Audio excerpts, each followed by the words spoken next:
Hey guys, welcome back. Today we're going to be doing an overview of the Houseplant Journal's new LTH meter, which I have been so anxious for.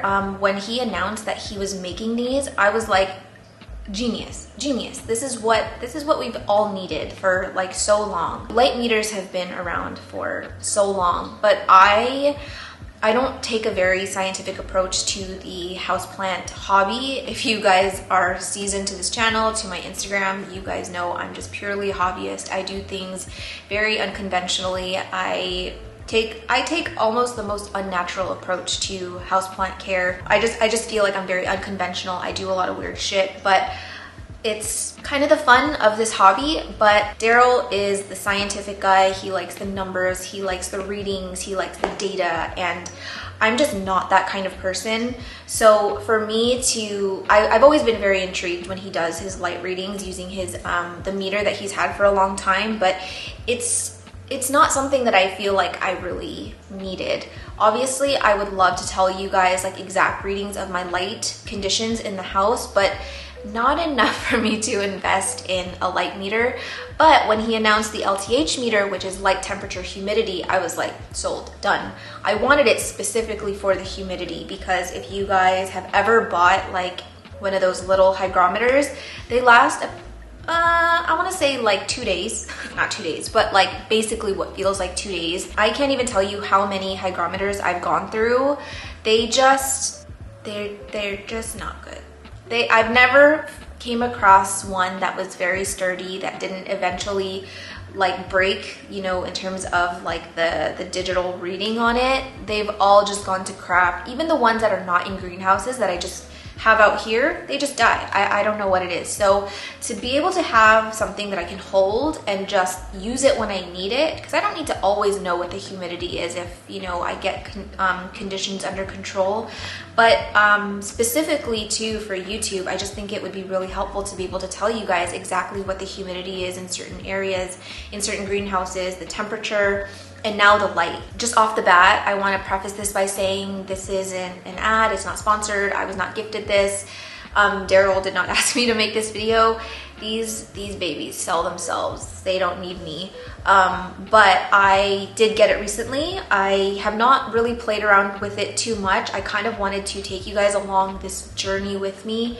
So let's just get right into it. This is what it comes in. I'm just gonna kind of go over the bits and bobs, all the bells and whistles, what it does, and try and help you guys get an informed, or try to help you guys make an informed decision of whether this is something you want to invest in. The price that I got it at was at the pre-order price, and Darryl offered a really hefty discount. And yeah, I think I got it for like 60 Canadian or 60, was it 60 US? I mean, it wasn't cheap, but I wouldn't say it was like super expensive either, especially for something that is gonna come in handy so often. So yeah, if you buy it now, I think it's $99, and I will link the website where you can buy it in the description. So this is the box it comes in, and yeah, it was shipped really well, shipped really fast. I think Darryl and his wife are doing all of the shipping themselves, at least in Canada, I think. Here's what the little reading, or this is what the little thing looks like. It's very, very light. It's 75 grams to be exact. It's like weightless. Comes with this strap so that if you're clumsy like me, it doesn't come crashing to the floor. So I want to also preface this by saying, if you really are into like I'm not gonna say nerdy, if you're into the very scientific way of understanding light and how measuring light comes into play when you're thinking about the indoor plant hobby, I also linked 2 videos of Darryl's in the description that I think you'll find pretty useful. He explains it in a way where if you're not super sciencey like me, you'd still understand it, or understand it enough to be able to use this thing. So watch those videos, but the way that I'm gonna be explaining light and how I'm gonna be using this is gonna be super elementary compared to him. And this is just for the people who, you know, are not super into like the numbers so much as just trying to understand what you need to do to make sure your houseplants are happy. I'm not going to do that all in this video today, but you know, you're probably going to see this thing a lot in future videos, and I just want to make sure that you guys understand that I'm not here to teach you about how to measure light. That's not my department. I barely understand it myself, but I want to just show you what my approach is going to be. But first, we're just going to start on just an overview of this thing. So this guy right here is called a convex mirror, and this is just to get a visual sense of what is around your plant. So if you think about a plant, I'm a plant, I am the center of this convex mirror, and everything around it is what I see and what I'm taking in.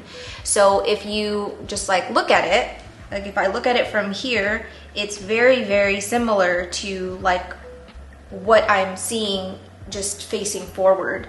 So, you know, I can see that there's like a window over here. I can see that there's a big window here, and that there's no light coming from behind me. So it just gives you a visual idea of what your plant sees. Because sometimes when you have a plant in the corner or on the back of a shelf, you can't really understand what that plant is seeing on a day-to-day basis. So this gives you sort of that visual representation of it. And if you watch Darryl's videos, he just gives you a better idea of why he's included this and why it's like so important when you are reading light. So that's what that is. This is actually the light sensor, and it measures in foot candles and lux. So foot candles foot candles is sort of the default for Darryl when he's talking about light. Lux is just foot candles multiplied by 10. So to me, it makes more sense to talk in foot candles. So that's the default for this, but you can toggle it between foot candles and lux. These two little things are the humidity and the temperature readers. And let me just turn this on. So here's the power button. You just hold it for 2 seconds and it turns on. You will need 3 AAA batteries to operate this thing, so just keep that in mind. And you can see that the readings change like basically on a dime. The refresh rate is like half a second or something. It's pretty fast. So obviously if you want to take a specific reading, it's going to be hard to like do that without moving your hands, because just the slightest move and you know it's going to change by 1 or 2 numbers. So this power button also operates as sort of like the screenshot. So you hold it down once, or you hold it down for a second. So if you see, look, I'm moving it around, I'm going to hold it down for 1 second, and now it is stuck at this. So this is the exact reading of this light and humidity and temperature in that certain spot, and then you just hold it down again to release it. So it works really easily. I think it's a great little feature to have on this thing. And then the top button here is to toggle between Celsius and Fahrenheit. So let me just show you really quick. It's going to be this little guy here. So Celsius, Fahrenheit. I am American. I understand temperature in Fahrenheit only. I seriously don't know what any Celsius numbers mean. And in just looking at the analytics of this channel, a majority of my subscribers are in the States, and so I feel like it just makes most sense to keep it on Fahrenheit. So anytime I talk about temperature on this channel, it's going to be in Fahrenheit. Obviously you can do the conversion in Celsius, but I'm going to leave mine on Fahrenheit. And then this bottom button, and then this bottom button here just changes it between lux and foot candles. So I'm just going to leave it on foot candles just to get more into the humidity and temperature readings. It's going to read any temperature that you're going to need. You're not going to be put in a situation where you're like, oh dang, it doesn't read the, you know, a high enough humidity that I need or a foot candle that I need. Like, unless you are literally going to the sun, you're gonna be fine.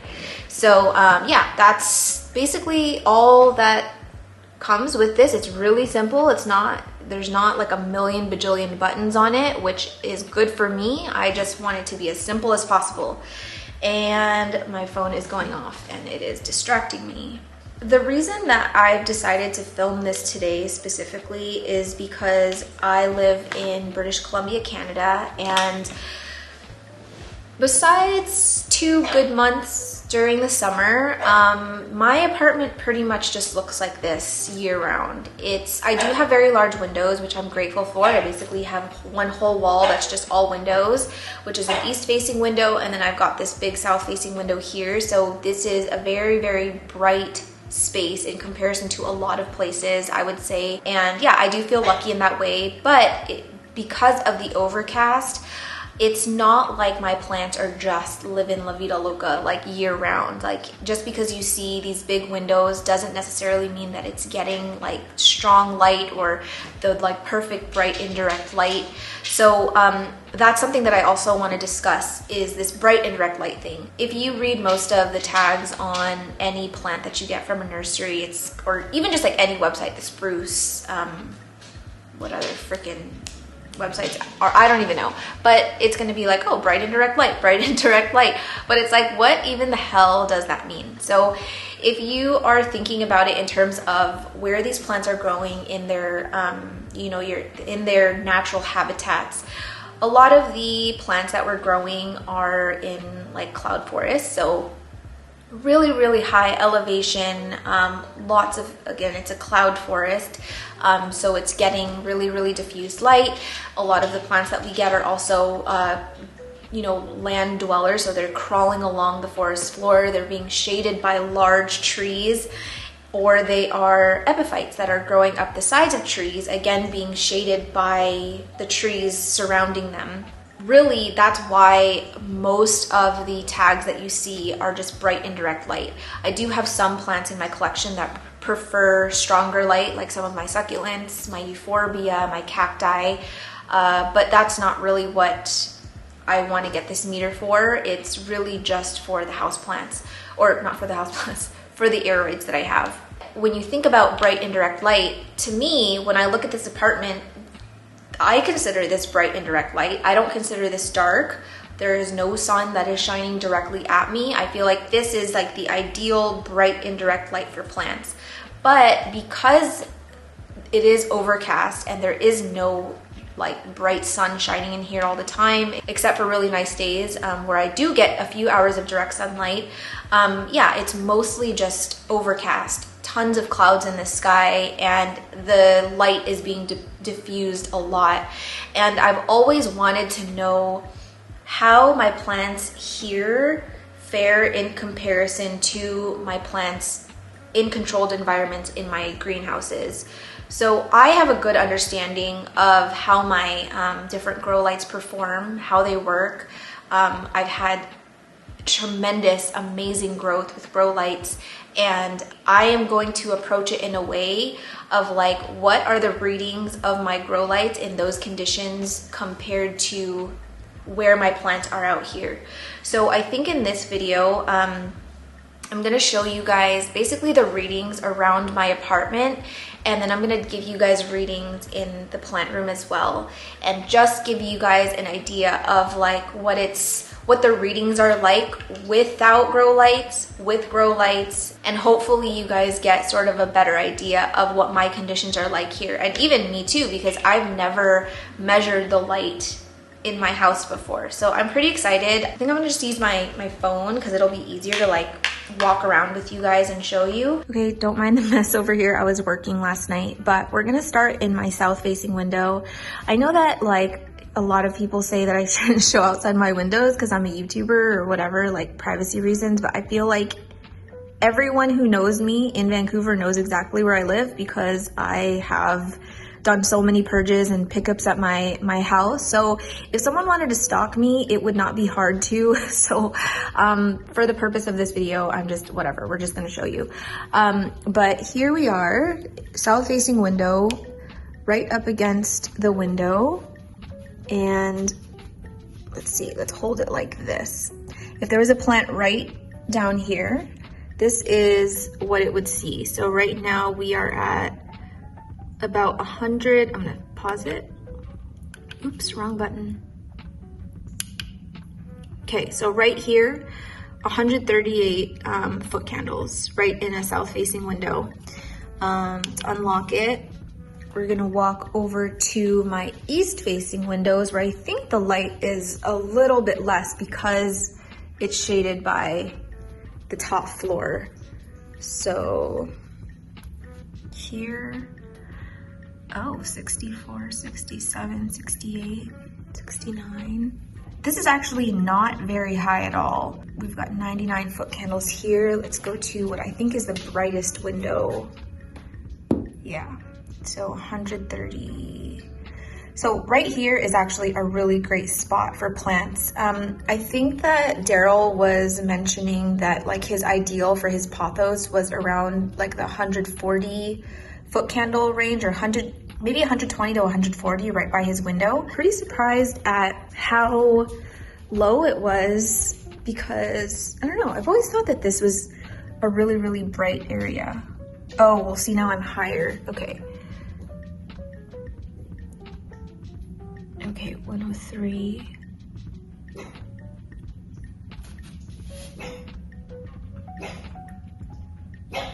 It's going down. I wonder if it's because this little bar here. Let's go down more. Oh yeah, it was that bar. So interesting. Wow, I love this thing already. It's like the slightest little thing can disturb it, like just this bar being here and being within the view, which you can see in the convex mirror. It, yeah, it pretty significantly changes the reading. So like 87 here, but if we go further down to where it's getting more light from this window, it goes up pretty drastically. Wasn't it higher earlier? Oh yeah. So it's obviously gonna get brighter the further we get away from this roof here, or this ceiling. Like here, it's pretty low because it's if you guys look at the convex mirror, it's mostly, well, not mostly, but it's a good amount of that ceiling from above me. But as we move, look at the convex mirror, we're getting more of the sky. And it shot up like about 30 foot candles. So, yeah, brightest over here, and then there, and then here. We're gonna go to where the majority of my plants are. And I would say that these have done pretty well, to be honest. And this was even before I had mostly anthuriums here. By the way, don't mind this crazy setup. I'm still in the process of finding a new unit for this wall. So yeah, she looks crazy right now. But yeah, the philodendrons that I've had here and sort of non-aeroid plants have they've done pretty well. And I've been here for a few years now. But you know, anthurium can tolerate much less light than philodendrons.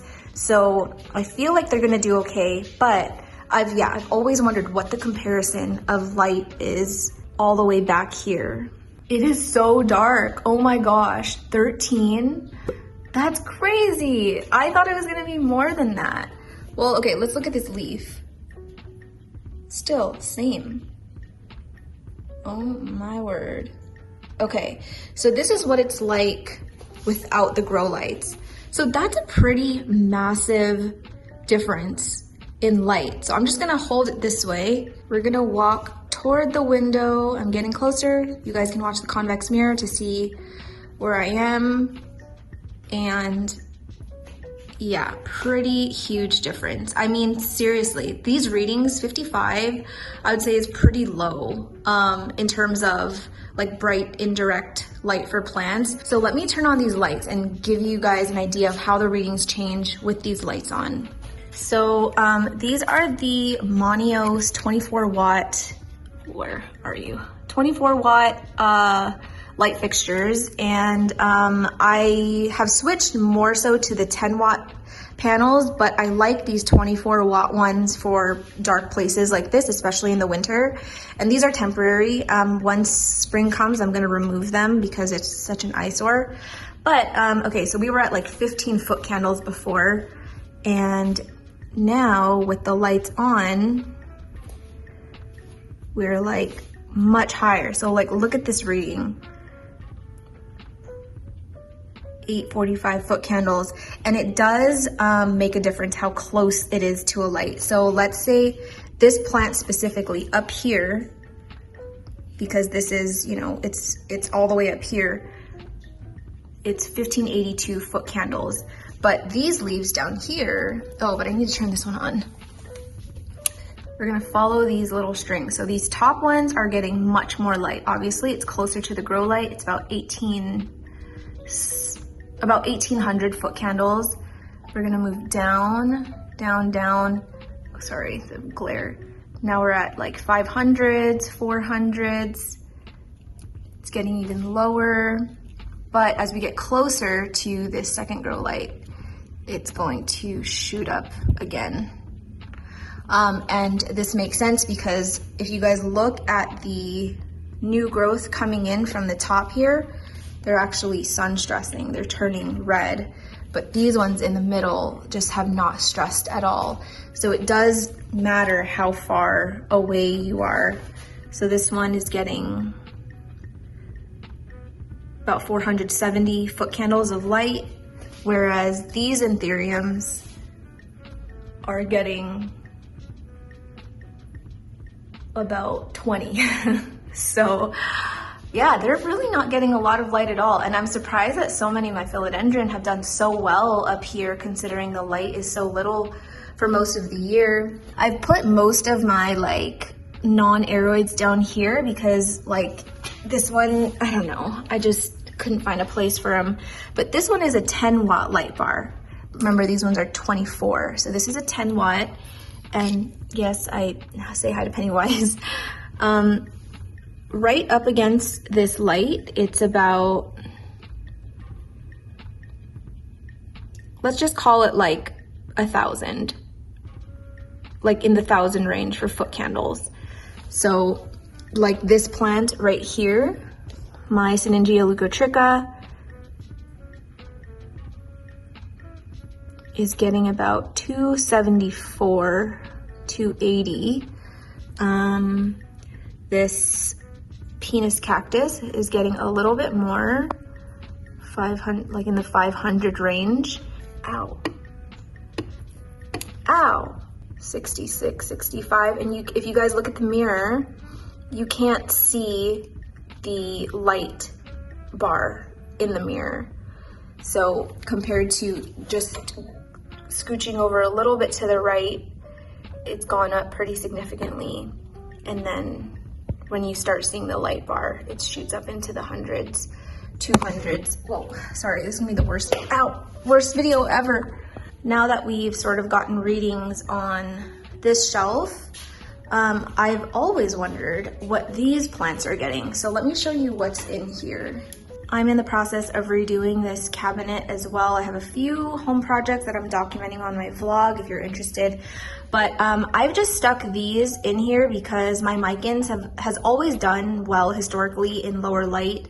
And then an anthurium in here, which is very random, but I saw that it had thrips, and so it is just completely isolated. But yeah, it's literally all the way back here. This is how far I am from that window.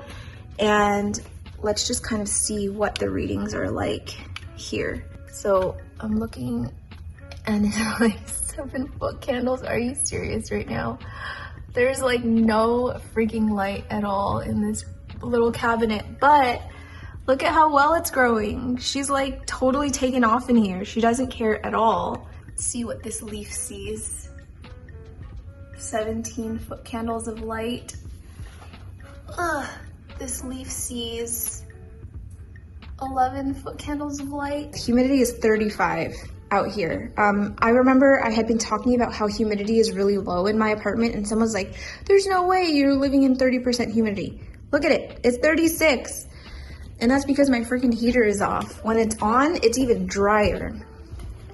So now we're going into my plant room, and wow, the readings in here are actually really good. So just to remind you, I haven't done a updated plant tour yet, but I will. I have my mother light grow light here, connected very, very MacGyverly with one of my 10-watt light bars so that some of the plants up here can get some light.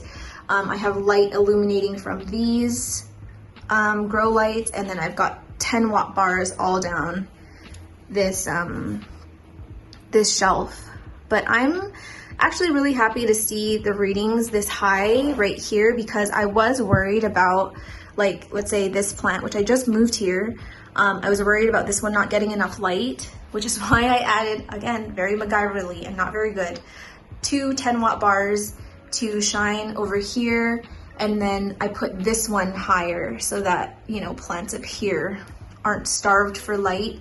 But yeah, I'm actually really impressed with the light here. So I want to see how much it changes with my mother light grow light off, which is this bright little guy here, which I love very much. So I'm going to turn it off. Let's catch this reading first. So let's say, for example, this leaf right here, what it sees, I'm going to lock it, 113 foot candles.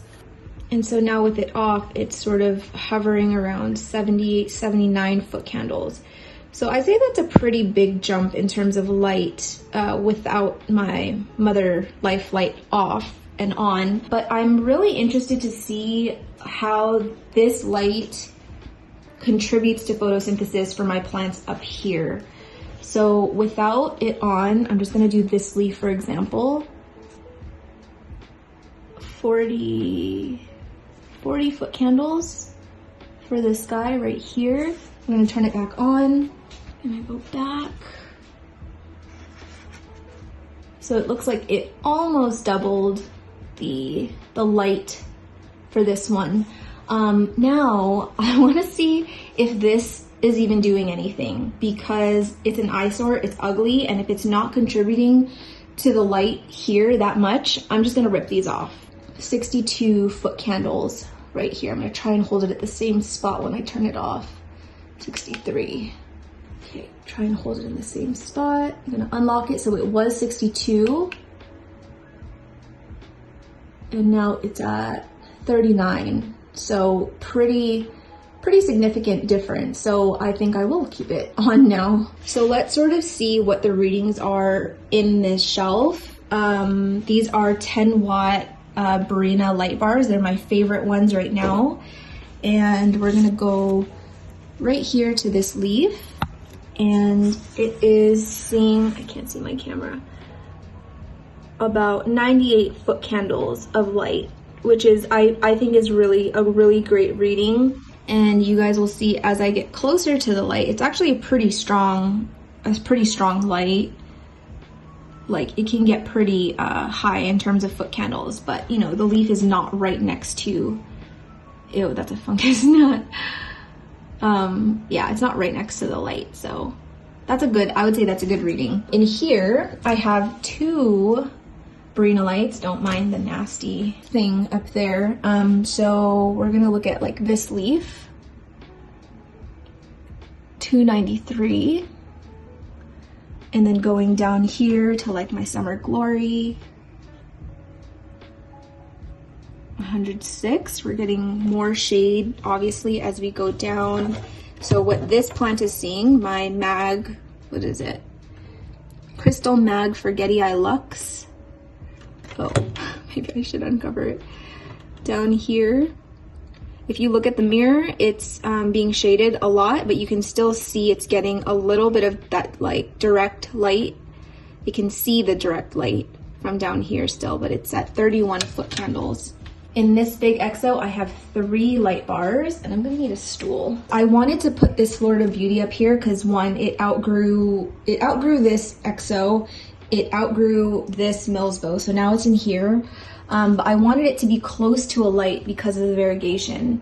So right now, this one is getting 370, about 370. Wait, oops. Wait.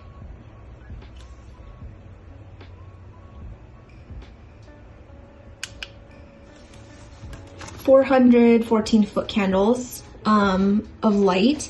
And then as we go down, like for my Emerald Dense Narrow, Again, looking at the mirror, you can still see it's being shaded by other plants, but it's still getting a direct view of the lights.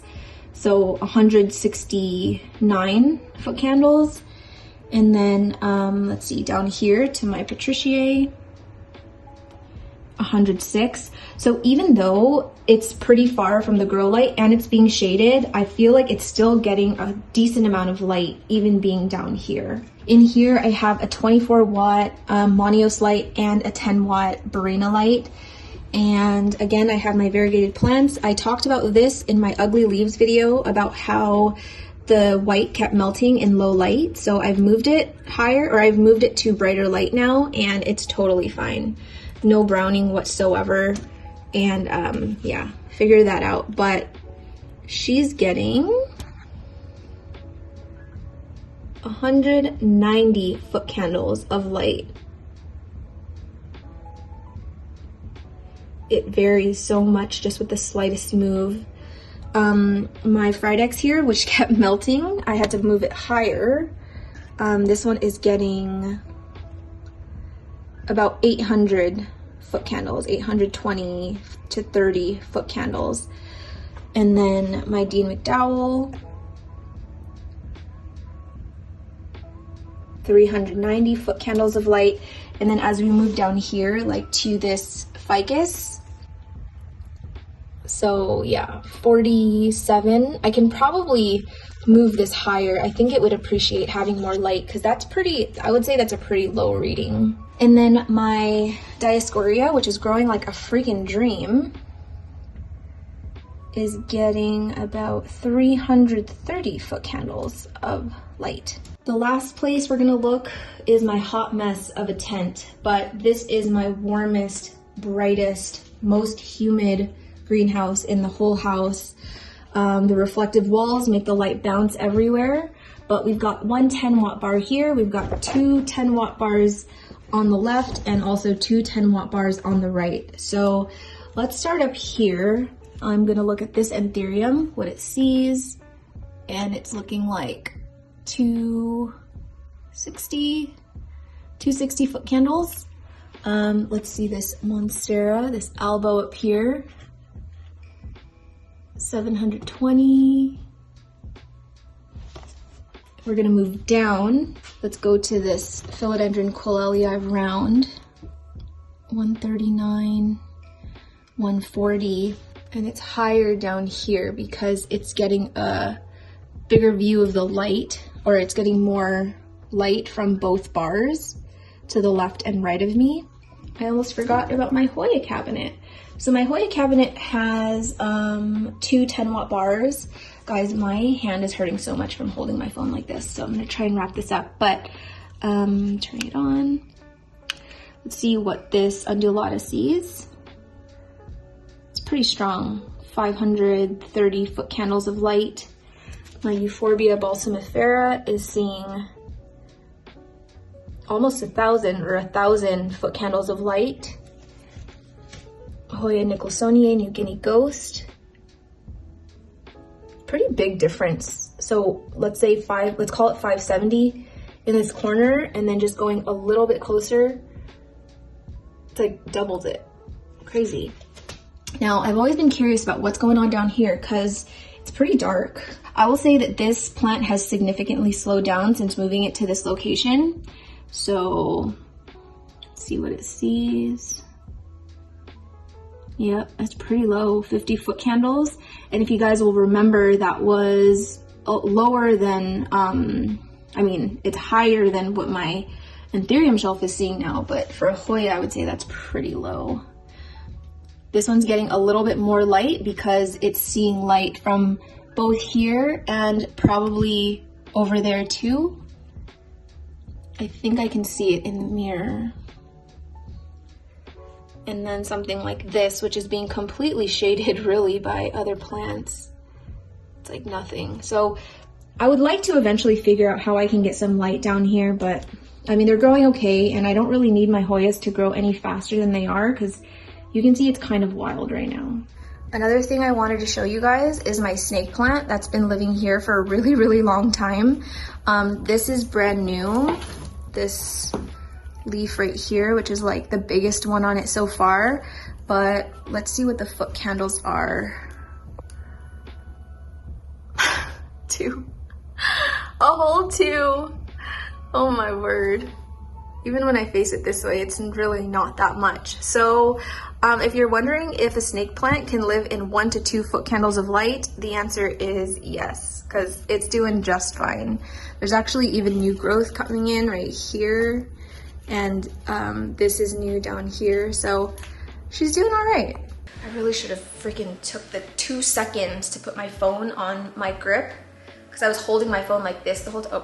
I was holding it like this the whole time, and now my pinky feels like it's dislocated. Ow. But wow, that was like the most fun I've had in a long time. I can tell you right now that this is like such a fun toy if you just are curious to know, like, you know, when you move grow lights around, it's like, is it really helping? Even though to the visual eye, it's like, I see that it's brighter, but like, is that setup that I showed you, the very MacGyver one where it's connected to my tent, like the effort that I put in to put up those lights, it was too much. Like that was a lot of effort just to have a little bit more light in that one spot of my plant room. And I literally wondered, like, was this all worth it? Like, is this making enough of a difference that it's worth these 2 light bars being there?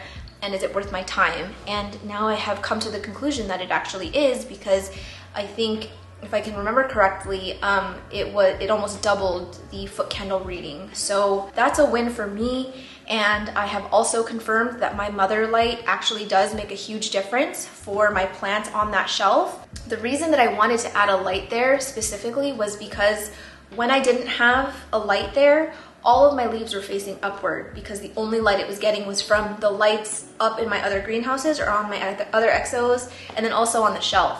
But now that I've added the mother light in addition to my Barina light, a lot of the leaves have continued to face forward, which is ideal for me because you can't really enjoy a plant if all the leaves are like helicoptering. Again, just to refresh, I am not ever gonna be the one who's gonna teach you about foot candle readings and what the ideal foot candle reading is for your house. I just wanted to know, how are my plants that are placed around the house without grow lights, how are they faring in condition in comparison to the plants that I have, you know, been able to tailor their conditions almost to a T. Also want to know if, you know, plants are burning, if they're getting bleached, like what is that exact foot candle reading on it that made it do that? Like me and Alice were talking about like all of the ways that this is gonna come in handy with running experiments and being able to like tell you guys exactly what the conditions are of certain plants.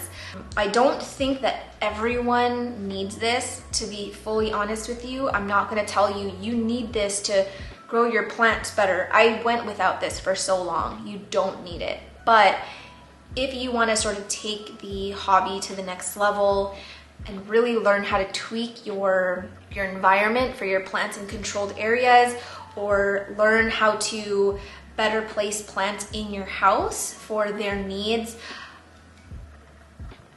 This thing is so cool. I'm so happy I bought it. So anyway, this was just a very, very broad overview, first impressions of this LTH meter. I am extremely happy. I think it was worth every penny.